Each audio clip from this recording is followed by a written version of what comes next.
And we're back! Welcome back, everybody, to Hello. Game Not Game. I almost said The Binding of Isaac. We're back to the Game Not Game, the podcast that Zen and I do, except when we don't. How are you doing, Zen? I am doing well. How are you doing today? Pretty great. Zen, by the way, is my co-host. Not bitter rival, just co-host. So it's been a while. Apologies for not being more vocal about this on Twitter. I probably should have been. Throughout December, Zen was traveling, I was working, I was sick. It was just a whole fucking mess of shit that stopped us from being able to record at the same time. Like, we were comparing our schedules, just being like, well, I'm going to be gone until Thursday. And I'm like, well, I'm going to be gone until Sunday. So that week's a loss. And pretty much just went like that. So anyway, we're back. Zen, you went to Seoul. How was that? I did. I went to Seoul, South Korea. And I would say, first of all, that it was probably the best trip I've ever taken. That's great. Seoul Awesome. is an awesome city to visit. And we went for my and Cyrene's 5th year wedding anniversary. So it was all kinds of fun, I have to say. That's awesome. Yeah. But I'm not going to spend the next hour talking about Seoul because I easily can't do that. Seoul is just this crazy, incredible city, and you should go, and everyone should go if they can get the chance and the funds to do so. But I want to focus on one particular experience that Cyrene actually wanted to do. So this is all her fault, really. Okay. She wanted to go to what is called a jjimjilbang, which is a Korean bathhouse. All right, so not really the kind of place that tourists go to usually, but this one's a little bit more touristy. All right. So it's a bathhouse with bongs? It's it's a bathhouse with bunks. I think the word bang means some room or something. But this is how, That's fucking awesome. Sorry, go on. No, this is how I ended up naked. Yes, completely nude with a bunch of strange men in a bath. That's my story, and I'm going to describe how exactly that happened in great detail. I'm sure you want to know that. Yep, that's me. In fact, you're wondering how I got into this situation. That's more or less how I felt. Okay, at first, all right. And let me just say first of all that this tradition of public bathing is of course a cultural thing in South Korea. It's not considered unusual at all. In South Korea for this kind of things to happen. Much like Japan also has a culture of public bathing. Yeah. Right. But it took a little bit of getting used to for me because well, let's start from the beginning, all right? The spa I went to, the bathhouse I went to is called Dragon Hill Spa, all right? And it's this huge building. You cannot miss it. We took the train to get there. We walked outside and there it was. It's like 6 stories tall to start off with, okay? And it looks like an office building, except that it's got this big gaudy sign explaining, of course, that it is the Dragon Hill Bathhouse. All right. Mm-hmm. So I go in. I already read the do's and don'ts in bathhouse in Korea because I didn't want to get yelled at for doing something wrong. Because this is not typically what most tourists would do, right? And I don't speak Korean. So I wouldn't have understood it, even though, again, this is one of the more famous ones. So sometimes tourists do go through. Right.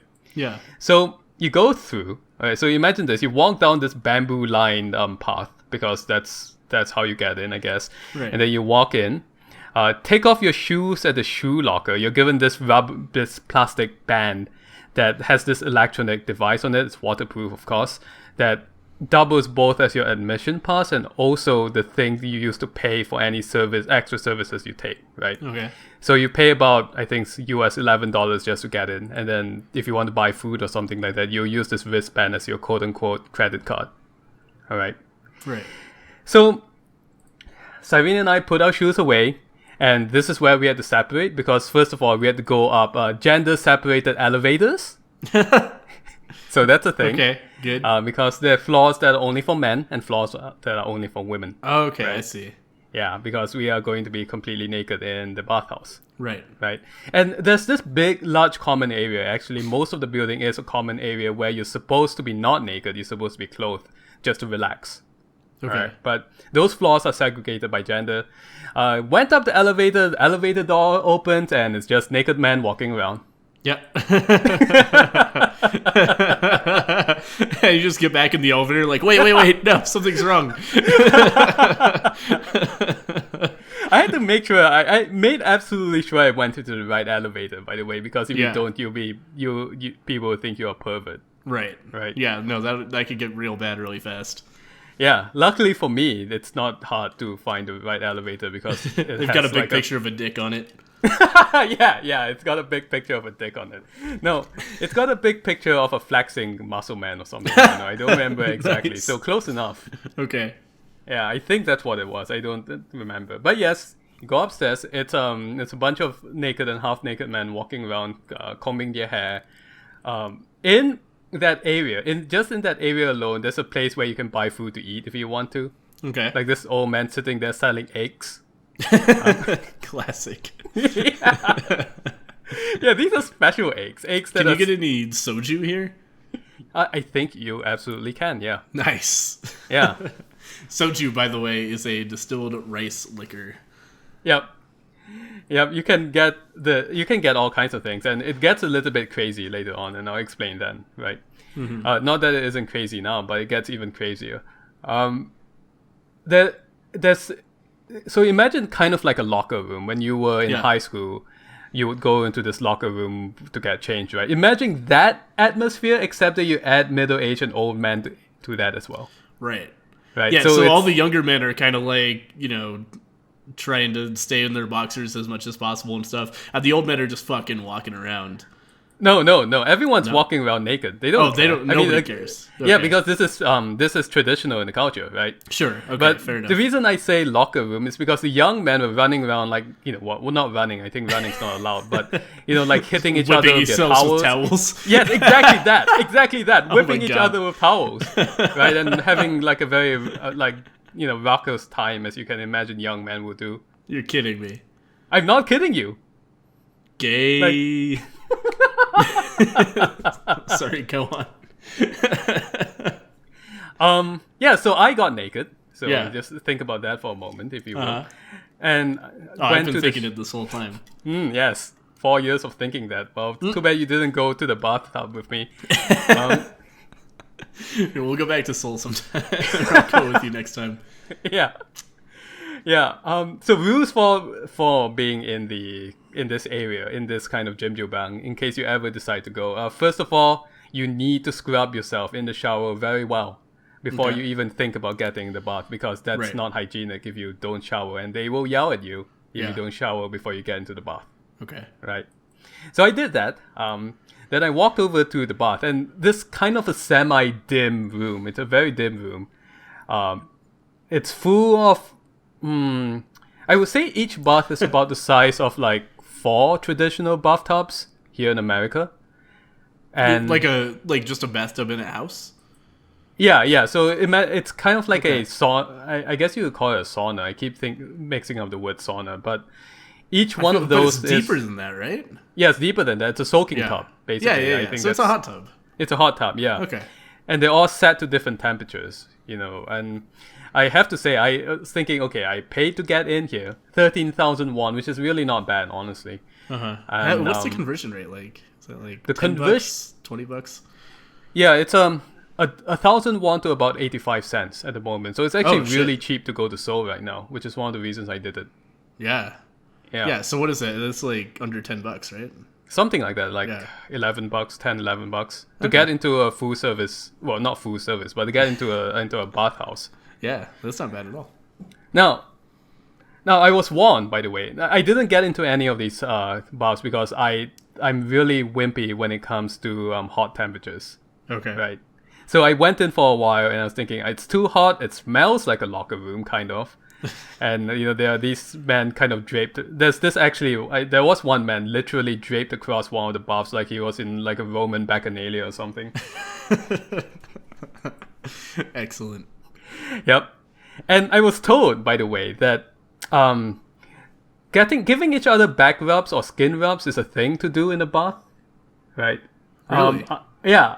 Did you initiate any of that? No, I did not initiate any of that. I did not initiate any of that. And here's the thing, right? I'm Asian. I'm Chinese. I look kind of vaguely Korean, right? In fact, when we were on the trains, Cyrene actually looks Korean.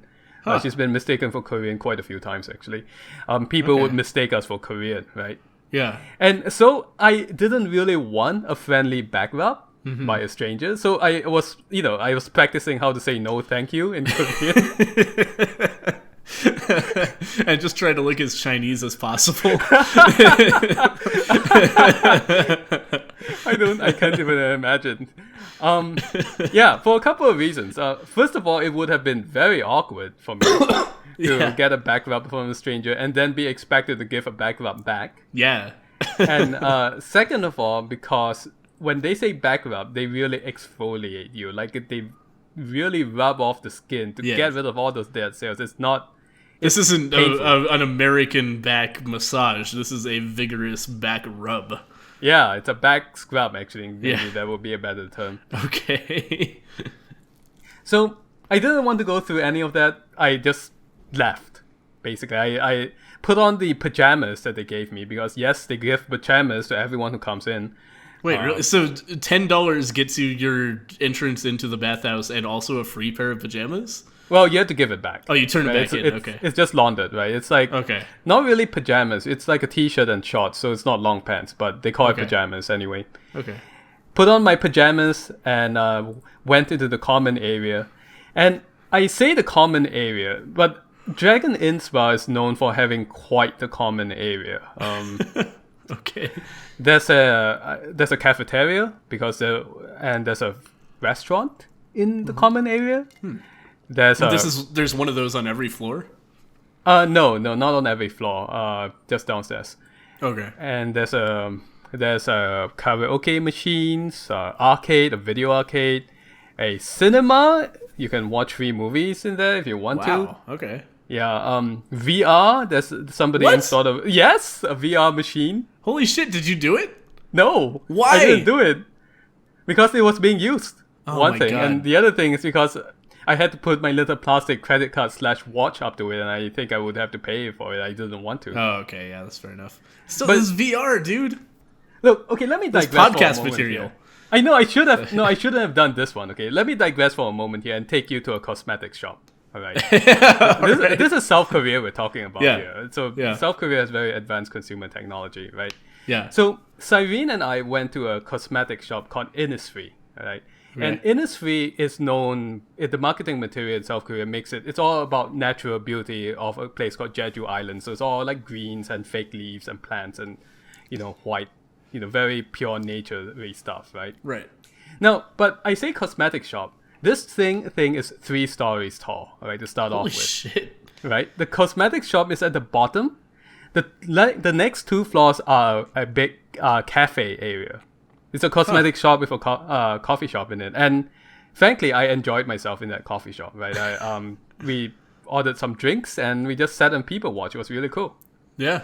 But the reason I brought this up is because they also had a VR station. Oh my god. Yeah. And if you remember that natural beauty Jeju Island I mentioned just now, the VR station was exactly for that, right? It was you on a virtual date with this hot Korean man going through the natural beauty of Jeju Island. Oh, that's excellent. It is. I think that's what it is. And to be honest with you, I should have done that because when you mentioned it's podcast material to go on a virtual date with a Korean guy on a Korean island, right? Yeah, not only that, imagine what the one in the bathhouse would have been. No, the one in the bathhouse is the one in the bathhouse is not the VR of the bathhouse because that would be stupid. That would be incredibly stupid. Yeah, it's just Bathhouse Simulator 2017. You're fucking sitting in a hot tub with a bunch of fat old men. Well, if you like that experience, you can just take the elevator. That's true enough. No.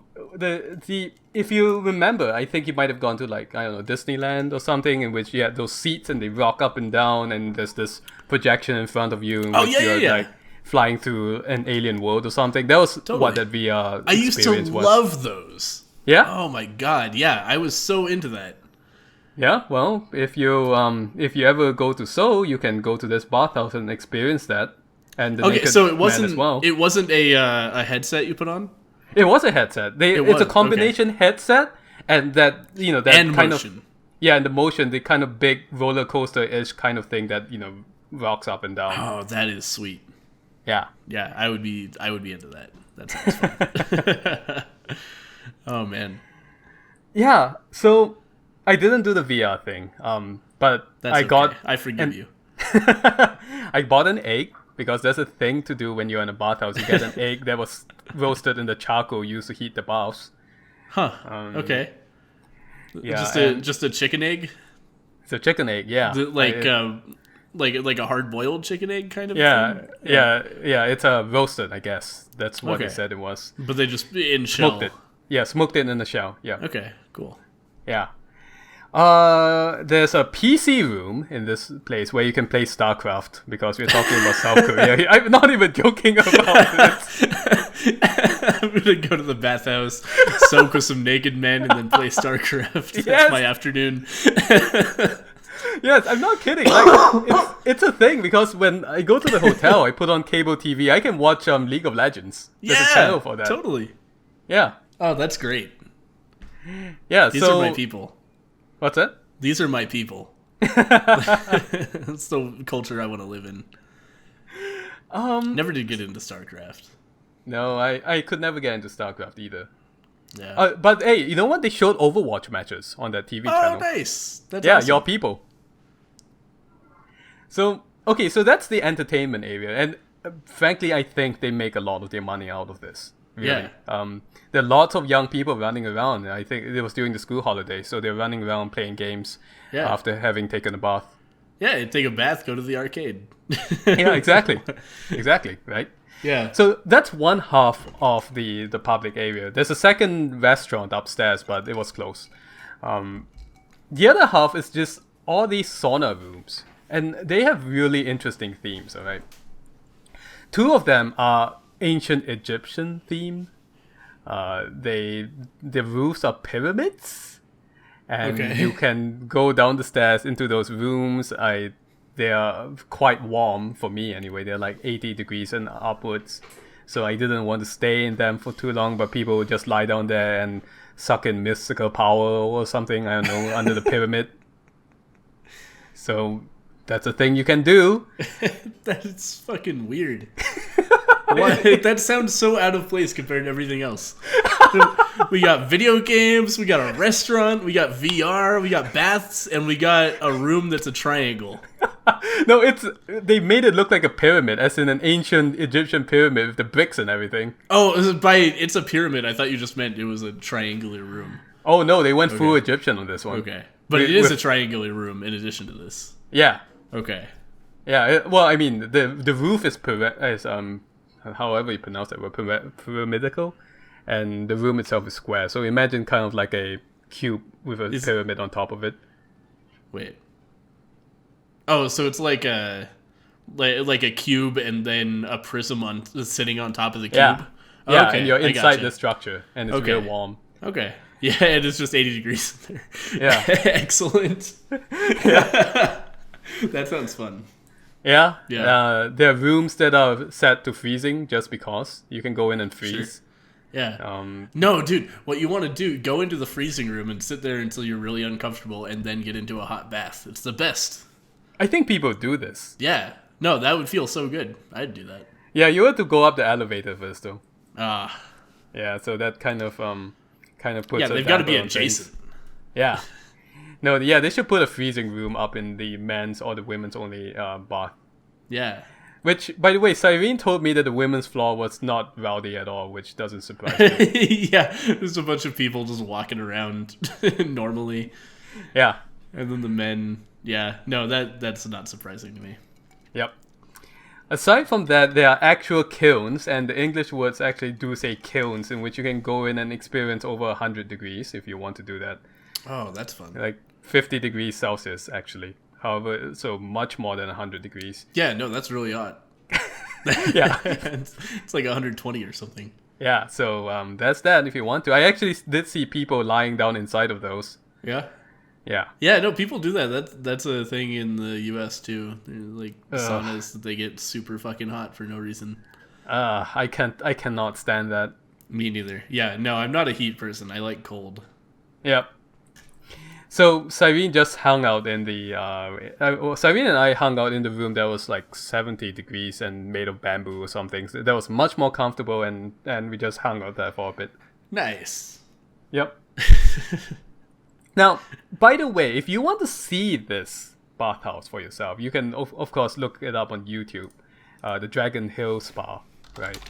But you can also, in the marketing materials for this thing, they talk about all the celebrities that have been to this bathhouse. Yeah. And they were very proud of the fact that an American show called Better Late Than Never has been to this bathhouse. And if you've never seen Better Late Than Never before, it's this thing starring William Shatner, George Foreman, the guy who jumps the shark in Happy Days, and that guy. Yeah, I can never remember his name. The guy who goes "Hey" or whatever. Are you talking about Fonzie? Yes, Fonzie. That's his name. Yeah, that guy. Yeah. All right. And some football guy. Some old football star, and make them go around Asia doing things. And one of the things they did was to force them to go to this bathhouse. Okay. Right. But I watched it because, you know, it was all over the marketing material. I watched this episode when I got back here to the States. And it was awful. It was just bad because I mentioned to you at the very beginning of this episode that you walk through a bamboo lined path, you know, you go through the shoe locker room. They filmed it as though they were coming out of the pyramid and saying, yes, this bathhouse, I've heard of it, or whatever. Right? So it's one of those really like, oh man, did you guys have to do that? Yeah. Yeah, didn't like it. But you can watch that if you want to get an idea. Okay. I'm on the webpage right now checking out some screenshots. There's a picture of a tub with rose petals on top, and it says, "To keep beauty and health would be another way to love myself," with just random words capitalized. Excuse me? I don't know if I saw that. That's what it says on their website. It's pretty good. Yeah, let's have a look at it. Yeah, it says that the New York Times has a thing to say about it. CNN has a thing to say about it. Yeah.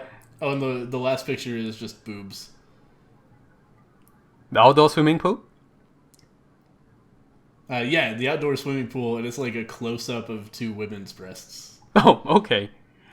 They're wearing swimming suits, but still. Like, that's the focal point of the shot. The rest of it is blurry. All right. We got some what was that called? Depth of field going on. Yep, they made sure to get that. Yeah. By the way, I went to click on the pyramid, the red clay pyramid meditation room, and you can look at it yourself. It is about. Many scientists over the years agree there's some kind of mysterious energy that activates our bioenergy in pyramid structures. But it's not even a pyramid. It's not even a fucking triangle. God damn it. Where is it? Hang on. I want to find it. Here it is. Pyramid meditation room. Yeah. Yeah, there it is. That looks so shitty. It kind of does, actually. Look, they made the lighting really nice for this picture. It's actually quite a bit dimmer when you're there in real life. So it's even shittier. Look at the weird medieval throne just sitting there between two pyramids. I don't know. By the way, no, I did not take up smoking. I'm just getting over a pretty severe cold. Sorry, everybody. I'm looking at this. I don't think I actually went to this page beforehand. Oh goodness. It says one of the efficacy points is that, quote, pyramid serves as a razor blade sharpener. So that's one of the advantages of a pyramid, I guess. There you go. Yeah, you go to the pyramids. Not only do you get the mystical healing energy, but you can also sharpen your razor while you're there. Oh, God. Pine tree firewood sauna. Pine tree firewood sauna. Dude. Did I see this one? Yes, these are the kilns. Yeah, the kilns. Yeah. Dude, you know what's weird? Pine is like the shittiest firewood. Yeah? I don't know why you would advertise that. Maybe for the scent of it. I guess so. It does smell nice. Yeah, the room Yeah, that like- yeah. Sorry, go ahead. No, I was going to say the room that Cyrene and I were in was the Hinoki Woodland room, which is a lot more peaceful and cool. Hinoki Woodland Room. Hinoki. Here, there it is. Hinoki. Yeah. So it's a pretty Yeah, nice that is room. nice. Yeah. Yeah. And So that's where you were hanging out together. That's not gender segregated. yeah, this is not gender segregated, and you cannot be naked in any of these rooms. I mean, you could, but you get arrested. Yeah, you get thrown out. Yeah. Yep. So, one more thing about this Dragon Inn. Dude, this room that you were in prevents Uh-huh. hair loss. Oh, promotes good. hair growth instead. Oh, good. It eliminates bad odor and deters mosquitoes and other harmful bugs in the indoor area. Inhibits dandruff in athlete's foot by 80% or higher. Wow. Man. So, if I saw anyone rubbing their feet up against the wall, then I know. Yeah. It prevents chronic fatigue, headache. It prevents headache. You cannot have a headache in this room. Promotes blood circulation to prevent adult diseases. I basically just, lay there and Yeah. does nothing. I didn't feel my dandruff going away or anything. Well, presumably you have to be in there all the time. Mm. You can't let the outdoor influences, Yep. infect you. You'll have to go back to the room. Yep. Sorry, by the way, this all looks really fucking cool and awesome, and I'm shitting on it, and that's mean. It's a very nice looking area with some very questionable science behind it. Yeah. Yeah, I mean, let's put it this way, okay? Of all the things that we did in Seoul, Cyrene and I, this was the one that was the least touristy. Like, believe it or not, because, actual locals will come here just to have fun. Yeah. No, right? totally. Yeah. So there's that at the very least. I should also say that this is one of your cheapest options for sleeping in Seoul if you want to, because they do allow you to sleep overnight for, I think it's one night, and it's like less than $30 to do that. Now it's a common sleeping arrangement, so it's not like you get your own private room, but you can do that. Interesting. Do you get a bed? No, you either sleep on the floor, and people actually do this. I saw somebody just lying on the floor on his side like he just died. Or I think you can get a capsule, actually, one of those capsules. Capsule? Yeah, have you seen those capsule hotels in Japan? No, what? Oh, you've got to see this. Google capsule hotel. Okay.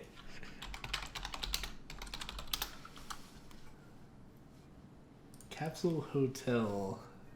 Type of hotel developed in Japan that features a large number of extremely small quote-unquote rooms. This is on Wikipedia. Intended to provide cheap basic overnight accommodation. Wow. Yeah, no, it's just a little... It's like, kennels where you leave a dog? Mm-hmm. Looks like that. Yep, that's exactly what it is. Oh my god.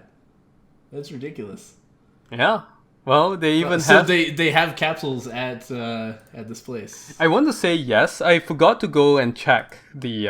I saw a picture of it somewhere, but I forgot to go confirm whether it was or not. It did have capsules or not. Huh. But I'm even if looking you... for it in the website, I don't see anything about it. Yeah, but even if you don't, you can just sleep in the TV area. As long as you Yeah. don't mind the noise and sleeping on a hard floor. You That can would do be that. pretty rough. That would be pretty rough, yep. But yeah, But, $30 a night, if you're a fucking traveling college student or something, totally. yeah, absolutely. There are a lot of cheaper options to sleep in Seoul, of course. This is not the only one, but this is an option. Mm-hmm. Those capsules, by the way, and the ones in Japan, they have TVs inside them. I'm not sure you can see that. They're just very small CRT TVs, so you can watch TV while being in your very own capsule. Oh, that's good. Yeah. I was afraid for a second that you were going to say they just play ads at you constantly. That's the future. Yeah, just free to stay hotel. You know, you Yeah, it's free hotel, but you Yeah. have to, while you're sleeping, listen to subconsciously implanted advertising. we should go find some venture capitalists and do Yes, this. dude, Silicon Valley would be all over this idea. Yeah, I could see that. Yeah, Or maybe $1 a night or something. I don't know. yeah. Oh man, that's how it is, dude. I recently saw on Twitter. There's a fucking apartment building. I don't know where it is, but there's an apartment building where the way you control your thermostat is a tablet, and while you're not doing the thermostat shit, it just shows ads 24/7. Are you serious? I am serious. Wow. Yeah. It's just, oh, crazy shit. Man, I'll tell you something also about Seoul in the hotel that I stayed in. Japan and Korea generally have the most advanced toilets in the world. I think this is something that you've heard of already. I've heard about Japan. I didn't know it was in Korea too. But Yeah, it makes sense. it's in Korea too. The toilet looks like a little spaceship basically, Yeah. and it's controlled by a touchscreen remote. Holy shit! What? Yes, yeah. Why? I don't know. There's no function a toilet needs to do that requires that. They piled it all in. You know, you have the usual bidet, of course. You can Yeah. get your ass sprayed. Yeah. That's a good way of selling it. Get your ass sprayed. The seats are warmed, right? So you don't have to sit down on a cold toilet seat, and you can adjust the temperature of how warm the seats are Okay. on the remote. Okay. And this is also how you flush the toilet. yeah. You got to Right. either use the remote or you get off and walk out the door and the toilet flushes itself. Wow. Yeah. Or advanced the toilet. power is out, in which case the toilet cannot flush. No, yeah. I didn't see a manual flush button, so that's that, right? Oh man. See, that's what's so great about appliances that are electricity free is that if the internet or the power is out, they still work. Yep. That's I'll what tell I'm you, concerned though. about with all this like fucking like plugged in appliances that are like, oh yeah, Yeah. I'd hook up to your fucking master system. Okay, what if the system goes down? Then I don't have a toaster anymore. Fucking Well. yeah. Yep, I don't know. Well, I'll tell you though, just generally speaking, I saw very unusual bathrooms in Seoul. Bathroom appliances. I bet. There was one faucet in which I just couldn't figure out how to make the water come out until I realized that I had to kind of pry the faucet open, kind of looking like a nail clipper, so that the What? water will come out. I don't know why. What? It looks like a nail clipper? Well, I mean, it doesn't look like a nail clipper. It looks like a piece of metal that's fused at first until you realize that you have to pry open the top of the faucet for the water to come out. So that's one thing. Wow. Okay. And in the bookstore, in a big bookstore in Seoul, there's this kind. Imagine this, okay?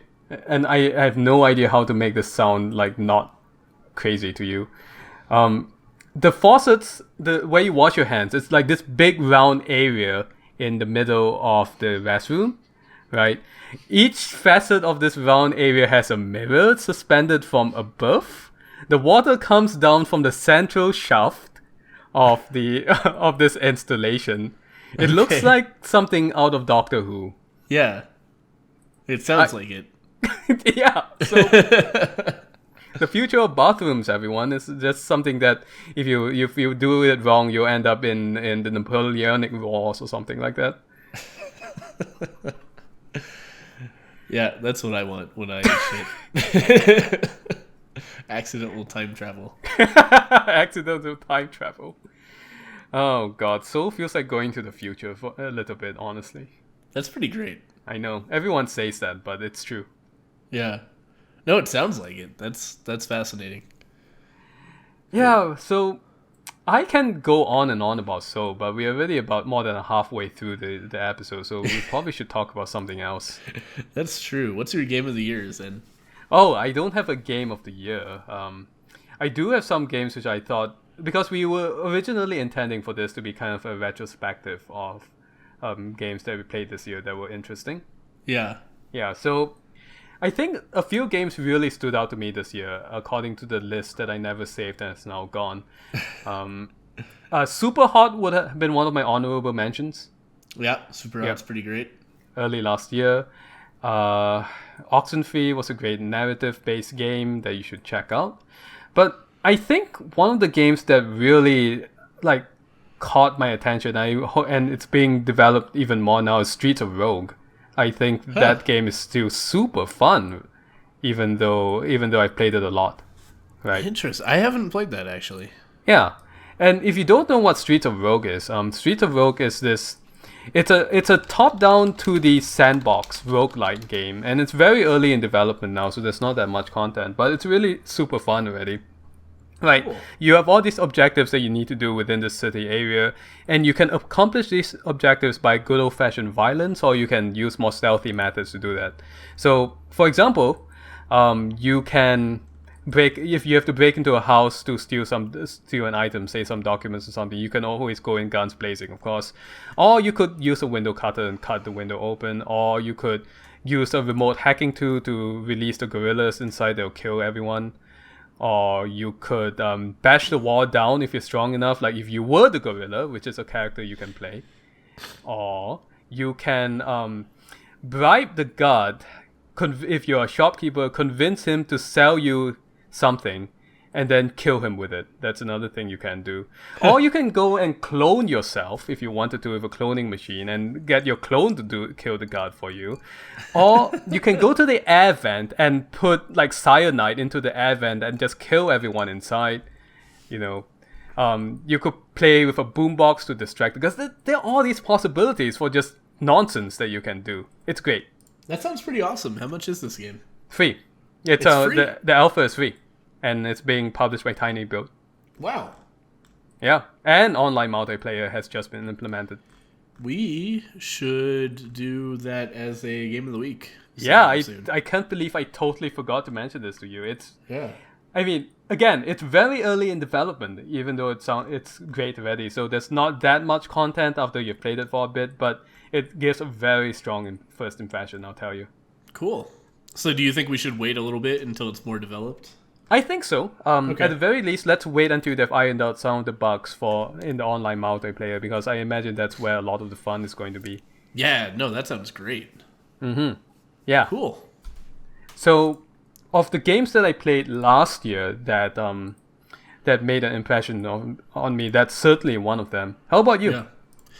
I think my pretty clear game of the year is Overwatch. Yeah, I expected that. Yeah, Overwatch is just a distillation of everything I like to see in an online shooter.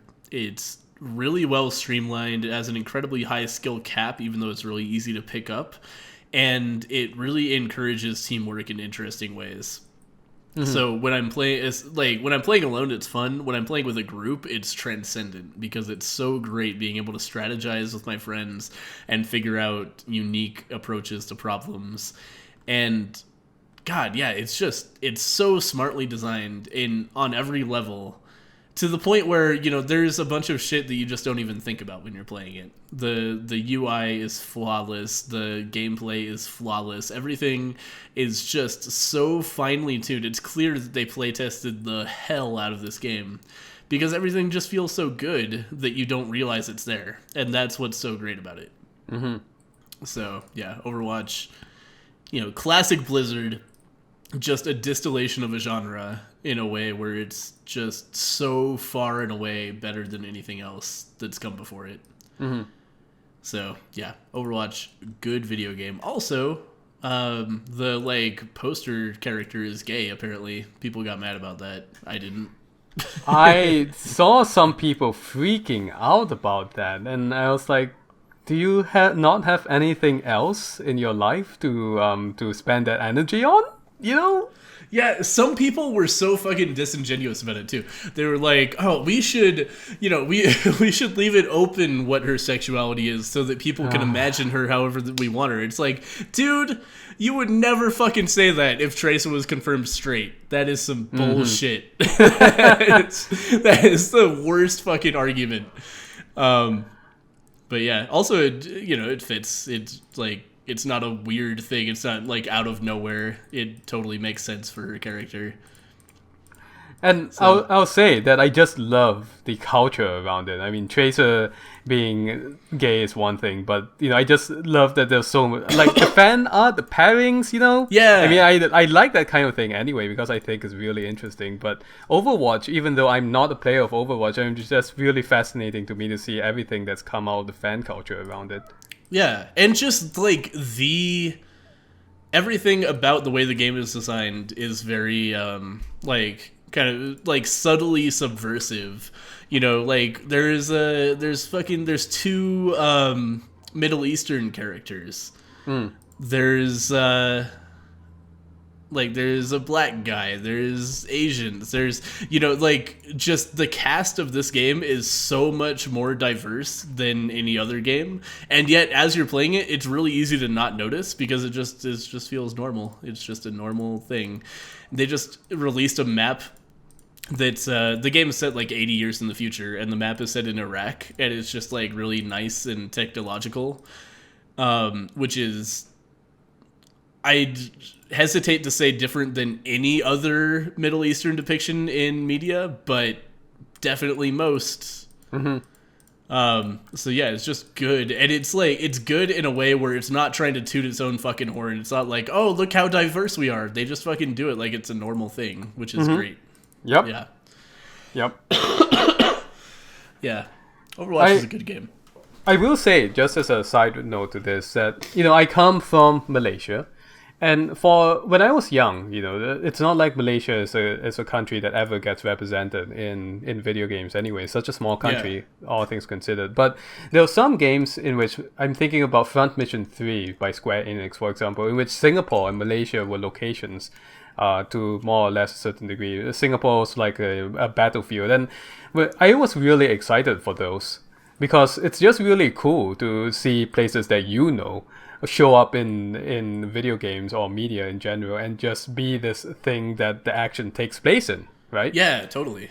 Right. So I can definitely understand the feeling that players will feel when they see a depiction of the Middle East that's not the typical depiction.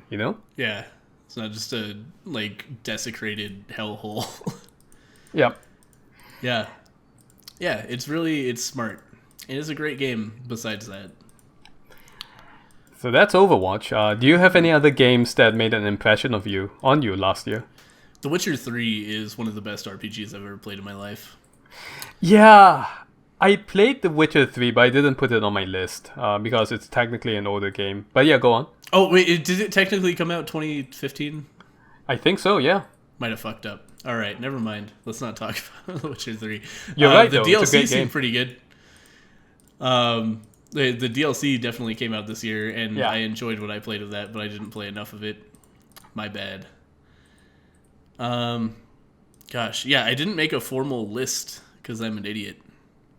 I'm even more of an idiot. Made a list and it got deleted. No. Yeah. Oh man. So good job, me.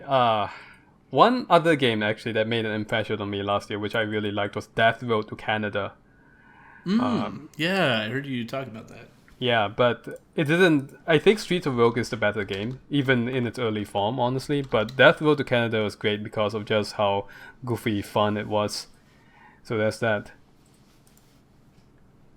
Yeah, totally. Gosh, I'm looking at Game of the Year 2016 nominees so that I can remember what I played and liked. Firewatch was really good. Yeah, I liked Firewatch as well. Yeah, that was definitely up there. Honorable mentions for me, I would say Headlander might be one of them, just because it was so interesting. Headlander was really cool. Mm-hmm. Yeah. Headlander being, of course, the Adult Swim published adventure game, really, about science fiction head blasting action, really, or blasting your own head. Yeah, I really, really like Metroidvanias, and people don't make a lot of those. AM2R, that's another one. Oh, AM2R was so good. Holy shit. Dude, AM2R is another Metroid 2 remake, and it was in development for like 10 years. I've been following it for most of its development. It finally came out, and it blew away my expectations, even having followed it and played some of the demos. It just had the quality of a true first-party Nintendo game, and it was made by a fucking dude in his basement, basically. Mm-hmm. And he's not going to get any money out of it or anything. He just did it because he loves Metroid. And I love Metroid. And, oh my god, it was good. AM2R. Yep. It's like... It's arguably one of my favorite... Or it's arguably my favorite 2D Metroid game. And that's really saying something. Because the 2D Metroid games are the ones I like best. But it was able to take so many elements from the other 2D Metroid games and build on them and expand on them and just make something that was so fucking good for what it was. Like I couldn't believe it.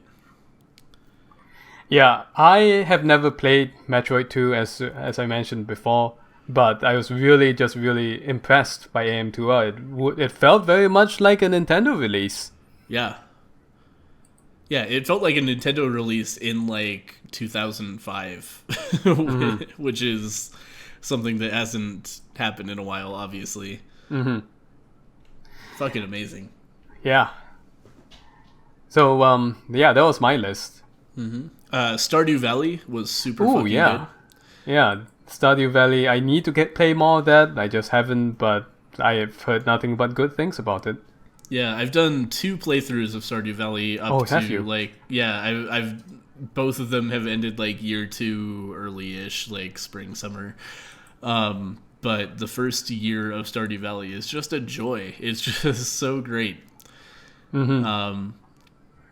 Really strong. It's another one. It's a genre that was kind of Nintendo only, like Metroid. And then this developer just took it and was like, okay, I'll take Harvest Moon and just make my own game that's pretty much that. But, you know, he put his own spin on a lot of things, and it was great. Mm-hmm. One of those things that just... nobody thought to do it before him for some reason. But one of those genres that really needed to come to PC. Mm-hmm. Yeah, I need to play more Stardew Valley. I don't know if I'll ever have the time to do it, but the only thing I heard recently about Stardew Valley, and you know, take this number with a grain of salt, of course, because this is Steam spy data, but Stardew Valley has made a lot of money for the single developer, basically, maybe as much as $24 million. Oh, man. Yeah. So again, the number can vary because this is not direct earnings data and the sales, of course. But the guy is basically good to go to make more projects along the lines of Stardew Valley, maybe expansions. He doesn't need to worry financially too much anymore. Looking forward to seeing what comes out from his shop next.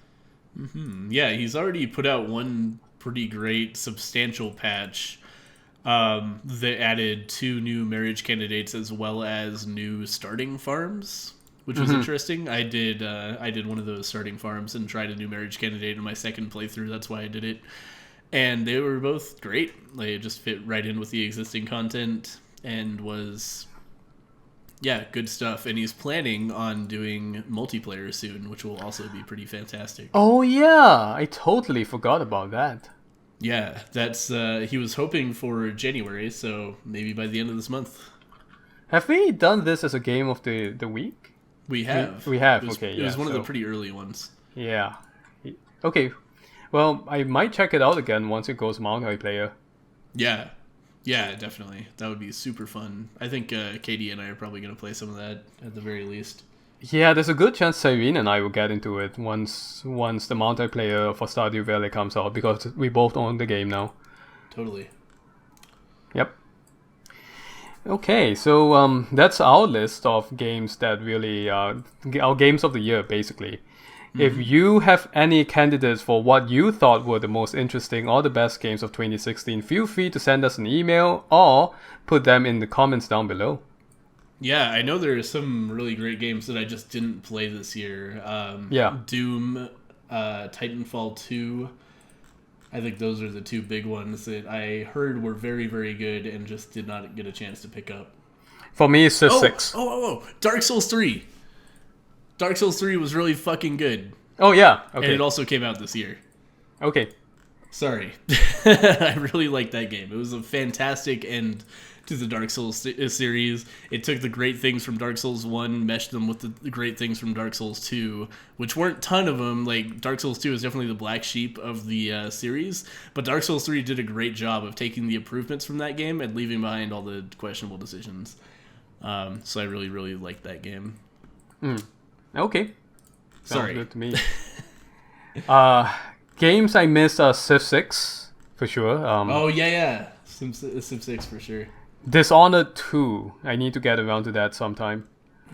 Yeah, I bought that for Katie. I'll have to play it through family sharing. What did she think of it? She, as far as I know, she hasn't gotten super far into it yet. She also got a PlayStation 4. Oh, nice. So she's been playing Bloodborne and Final Fantasy 15? the new one, 15. Ooh, yeah. What does she think of 15? I don't know if she started that one even yet. Oh, she okay. played a ton of Bloodborne so far, and she loved it. Yeah, Final Fantasy 15 is on my list to play at some point. Not anytime soon, I think. Yeah. Yeah, once PlayStation 4s are on Craigslist for $50. Yeah, well, I have a PlayStation 4. You do? I do. Man. Yeah. It's just that it's time that is an issue for me, really. So Yeah, definitely. So I figure I might as well not play Final Fantasy 15 for full price. I just should get it when it's really cheap later on. Mm-hmm. Even though there was some pretty good sales on 15 already, I think at least 40% off at some point. Wow. Yeah, some of these games are going on sale really quickly. Deus Ex Mankind Divided went on a significant discount this past Steam sale. Oh, man. Yeah. Yeah, Titanfall 2, like, a week after it came out, was half off. That's sad. Yeah, I thought about buying it at that point, but I was like, $25 is still kind of a lot. Yeah.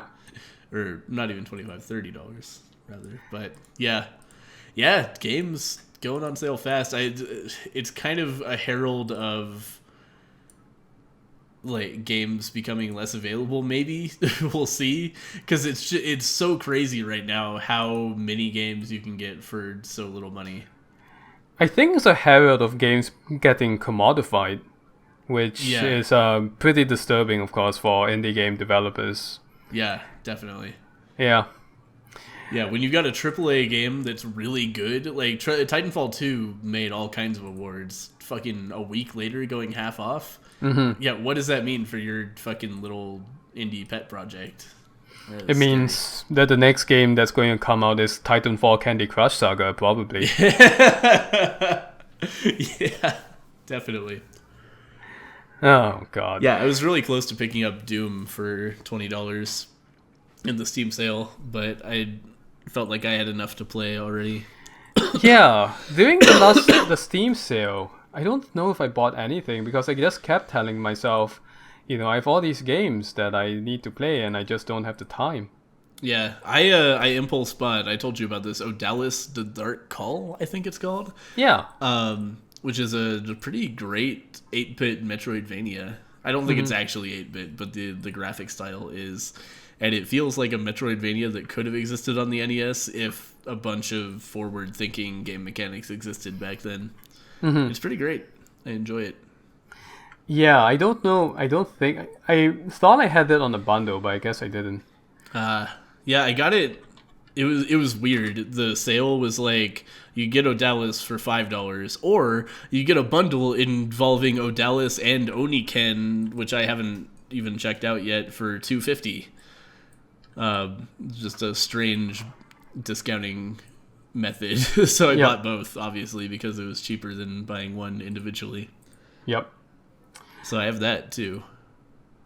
Yeah, I heard about it. I heard good things about it, I guess, but never got around to it. Yeah, that game has also been a fun time. Okay, well, I think we probably ought to move on to the game of the week. I think so too. What did you think of Path of Exile Breach League?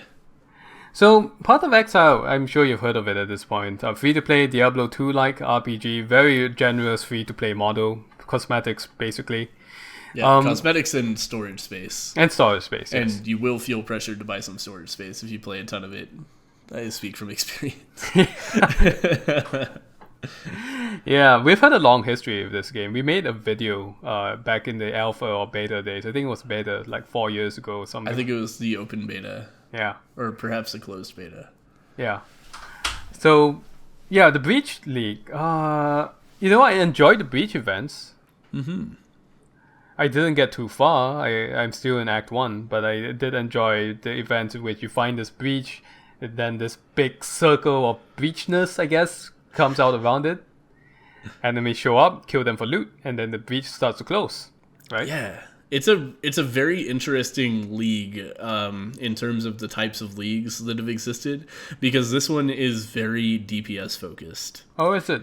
Interesting. Yeah, because typically a league is something, it adds something dangerous but also with a high reward to the base game at a very high frequency, and then after the league is over, that content kind of gets rolled into the full game at a lower frequency. So in the future we'll see breaches still, but they will not be as common as they are right now. Interesting. Yeah. So, but that's the new content, and you see breaches pretty frequently. Like every 2 or 3 areas, probably you'll see a breach, and sometimes you'll see 2 in the same area.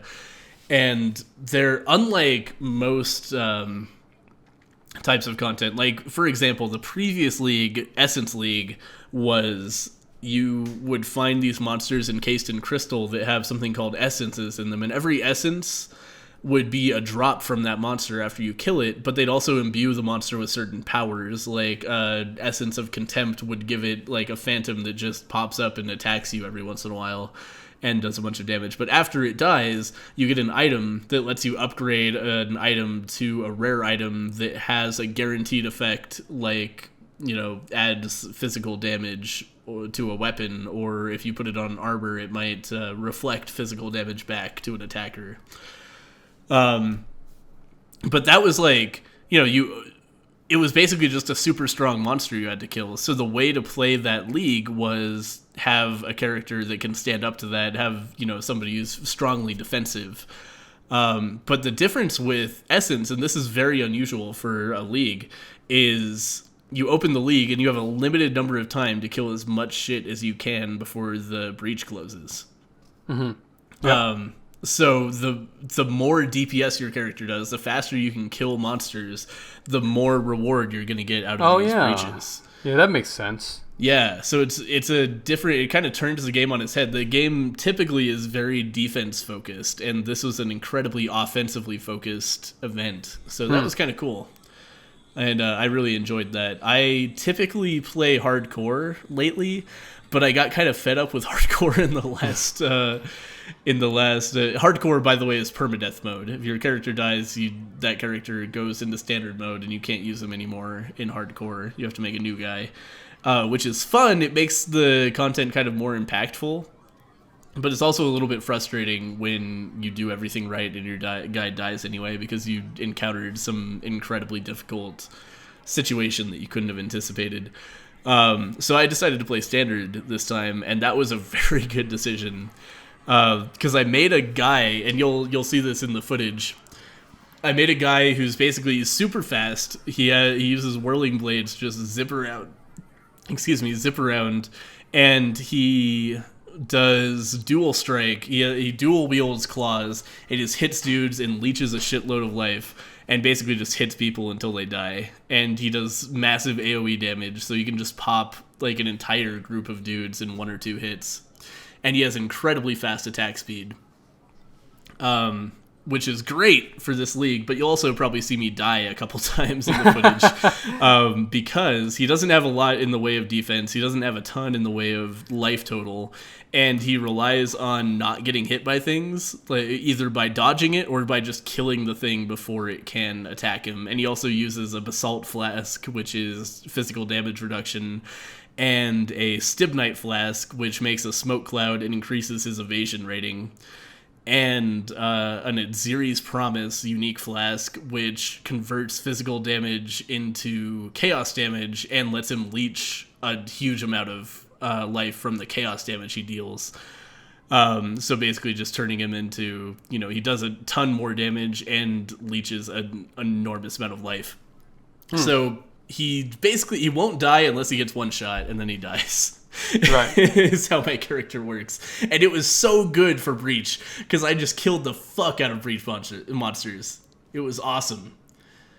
So that was my experience with the League. It's interesting compared to other leagues in Path of Exile lately. It's very different style of content.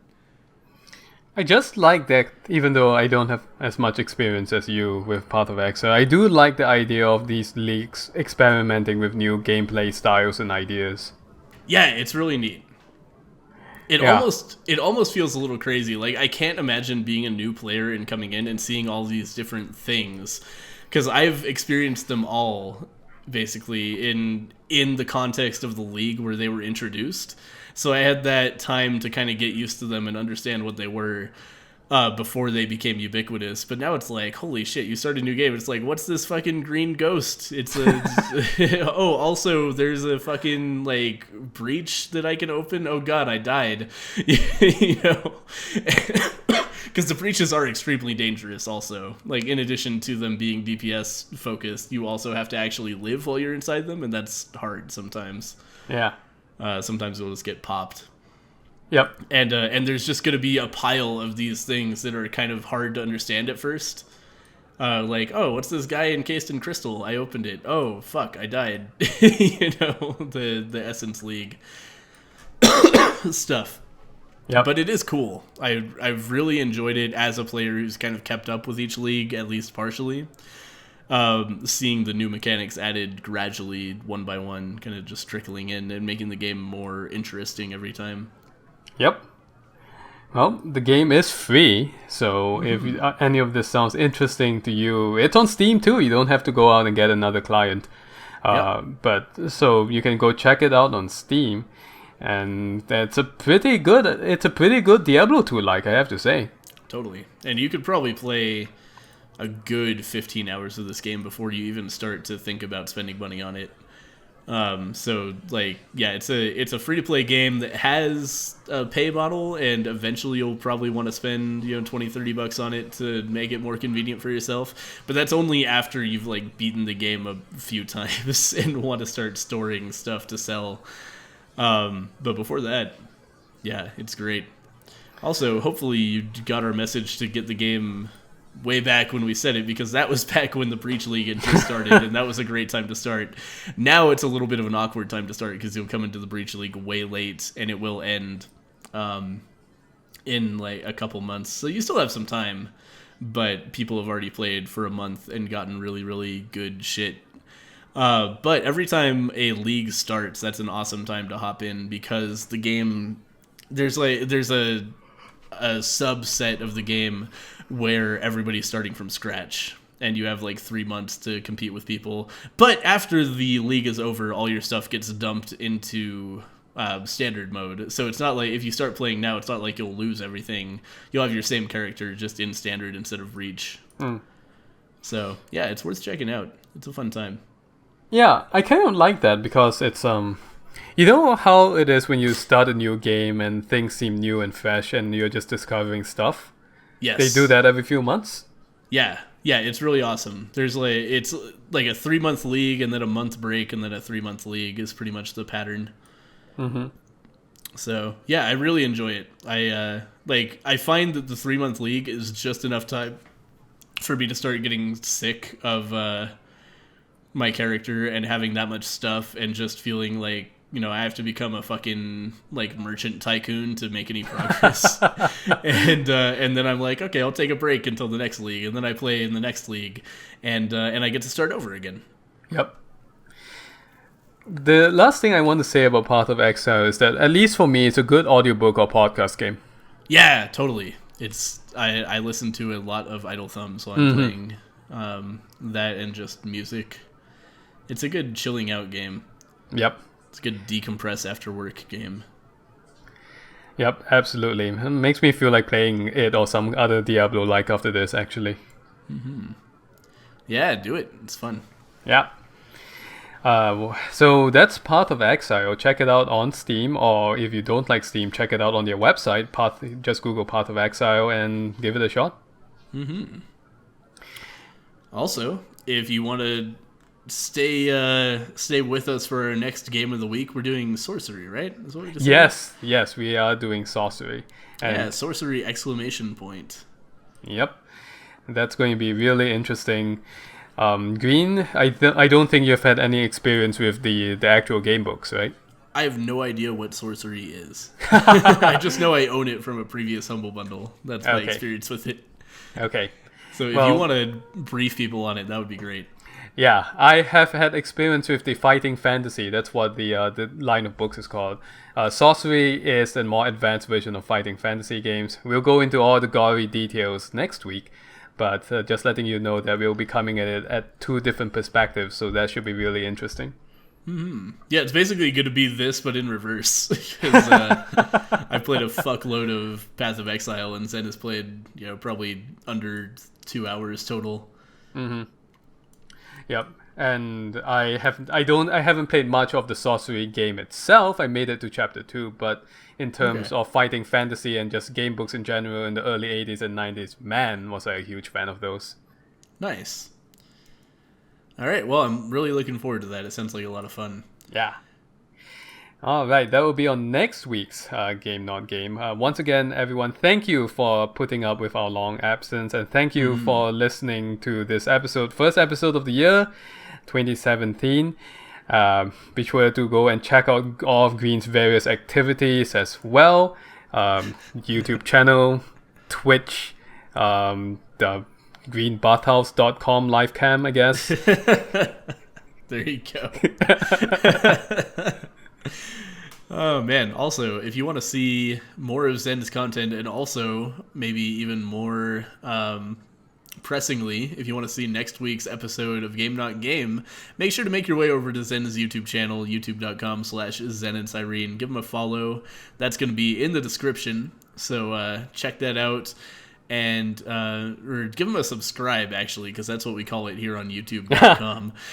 and then you'll be notified when next week's episode comes out next Sunday. Yep. So do that. Follow him on Twitter, Instagram, and of course Google Plus. And we'll see you guys next week. No, I'm just kidding. I will say, get wrecked, Google. oh god, I will say at this point that I actually did release an Afterbirth Plus video just a few hours totally.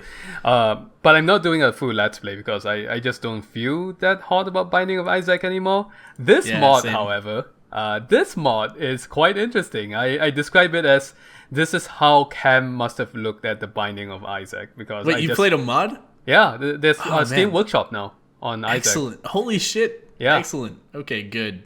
Yeah, this mod is basically, if you remember from past episodes how Cam would look at an item and just spout out some complete nonsense about it. Yeah, he'd look at the milk and be like, "Oh, this is a house with ravens." yeah,